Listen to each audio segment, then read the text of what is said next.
सभी साथियों को नमस्कार। मैं निर्मल कुमार आज के फेसबुक लाइव कार्यक्रम में आपका स्वागत करता हूं। कुछ तकनीकी कारणों से फेसबुक लाइव जो है वो हो नहीं रहा था, तो ये वीडियो बना के आपके लिए अपलोड करूंगा।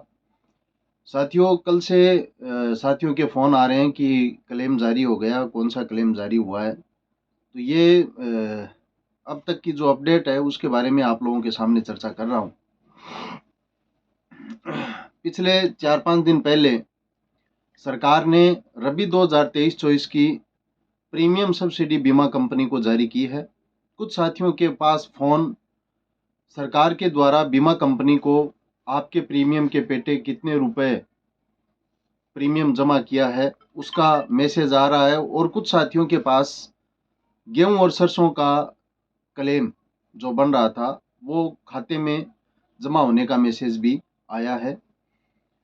मैं रबी 2023-24 के लिए आप सबको वापस बताना चाहूँगा कि बहुत कम पटवार हल्के हैं जहाँ पे ये क्लेम बना है, क्योंकि इन्होंने बड़ी होशियारी, बड़ी बदमाशी किसानों के साथ पिछले बार रबी की जब क्रॉप कटिंग रिपोर्ट हो रही थी तब ऑनलाइन लोकेशन के आधार पे इन्होंने खसरों का क्रॉप कटिंग एक्सपेरिमेंट के लिए चयन किया था। उसमें अच्छी फसल के जो खेत थे उनमें क्रॉप कटिंग एक्सपेरिमेंट हुआ था, इसलिए ये क्लेम चूरू जिले के बहुत कम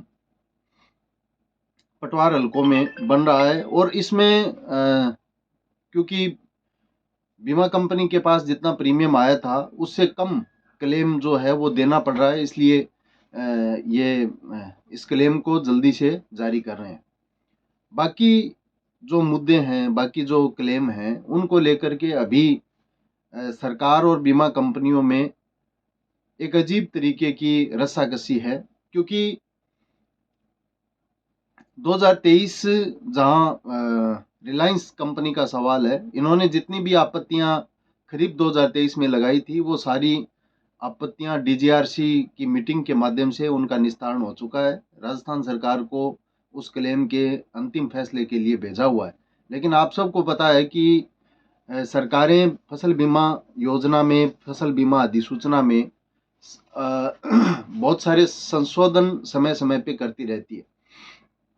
वर्तमान में सरकार की स्थिति ये है कि फसल बीमा क्लेम देने के लिए और प्रीमियम लेने के लिए अकेली बीमा कंपनी उत्तरदायी नहीं है, बल्कि सरकार ने भी अपनी हिस्सेदारी इसमें डाल ली है।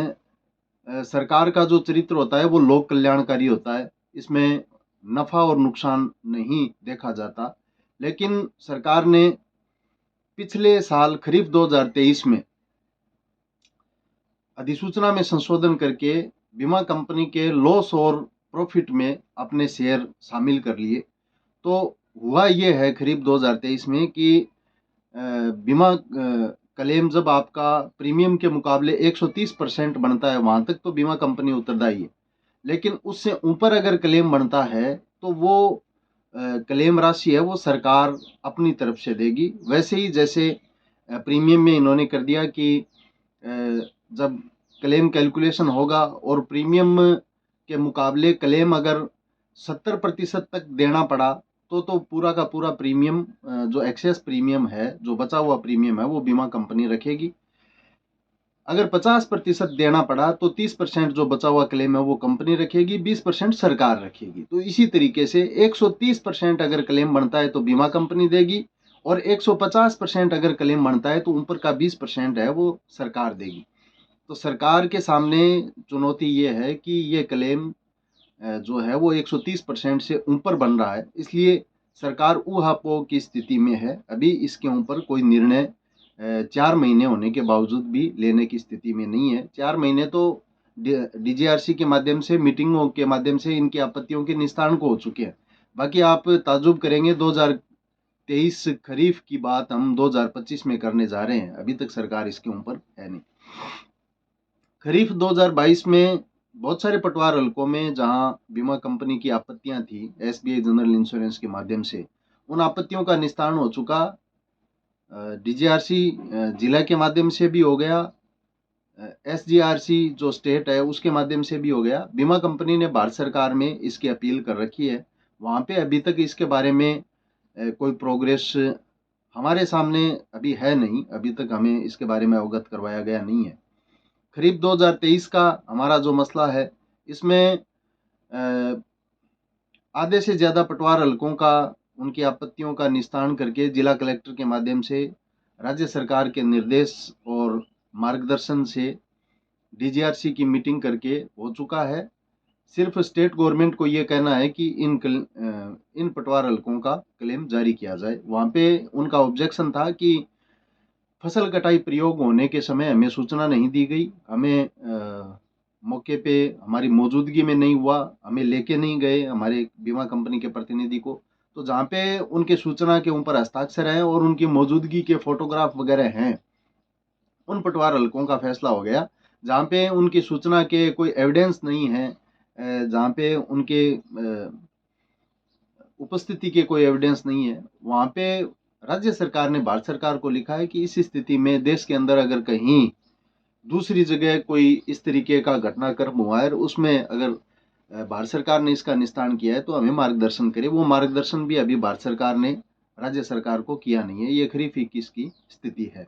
लेकिन हमारी क्रॉप कटिंग रिपोर्ट को उन्होंने मान्य कर लिया, उनके सारे ऑब्जेक्शनों को इन्होंने खारिज कर दिया।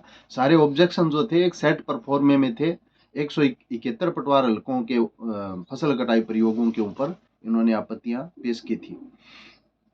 ये फसल बीमा क्लेम से संबंधित इशू है। दूसरा बड़ा जो इशू है वो है रिजेक्ट पॉलिसियों का। ऋणी और गैर ऋणी किसानों की जो क्लेम आपके खाते में जो मैसेज आ रहे हैं प्रीमियम सब्सिडी जमा होने के और क्लेम जमा होने के, उसमें बहुत सारे किसानों की पॉलिसियां इन्होंने रिजेक्ट कर दी। एस्पल बुआई को लेकर भी कर दी, मिसमैच क्रॉप को लेकर भी कर दी कि बीमा दूसरी फसल का है, फसल कटाई प्रयोग है, बीमा दूसरी का है, मौके पे बुआई जो है वो दूसरी फसल की है। एक इशू ये भी था कि मौके पे बुआई नहीं है लेकिन फिर भी बीमा है। तो इसको लेकर के इन्होंने बहुत सारी पॉलिसियां रिजेक्ट कर दी। उनको बहाल कराने की मांग को लेकर के भी हमारा जो इशू है वो लगातार चल रहा है।